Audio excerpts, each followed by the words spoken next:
नमस्ते मंडळी. सकाळचे 6 वाजले होते. 6:30ला पाणी पण येणार होतं आणि दुपारच्या जेवणाची तयारी पण करायची होती.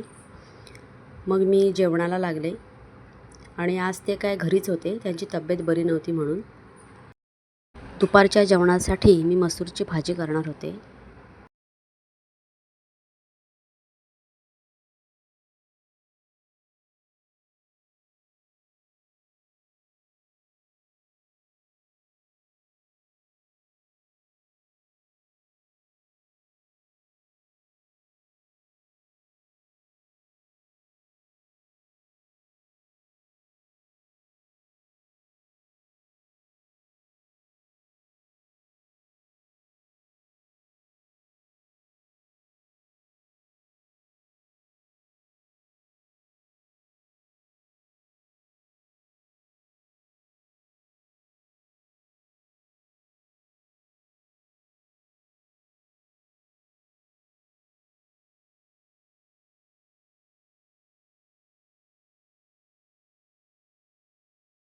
अथर्वची आत्या पण आली होती यांना आणि आईंना बघायला.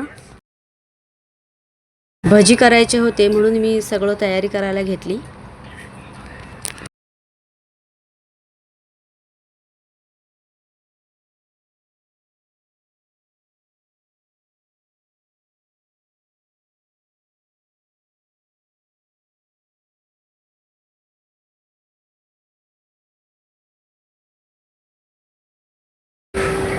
दुपारी माझं जेवण वगैरे झालं, मग आम्ही जेवायला बसलो.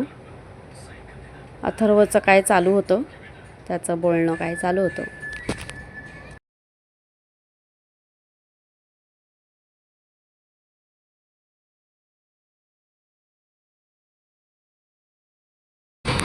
आमचं जेवण वगैरे आटपलं, मग आम्ही गप्पा मारत बसलो होतो आणि अथर्व इकडे क्रिकेट खेळत होता.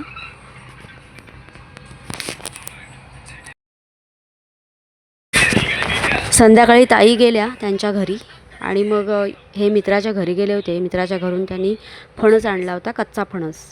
मग तो आम्ही गरे काढत बसलो होतो आणि मग भेटूया उद्याच्या ब्लॉगमध्ये. Bye bye.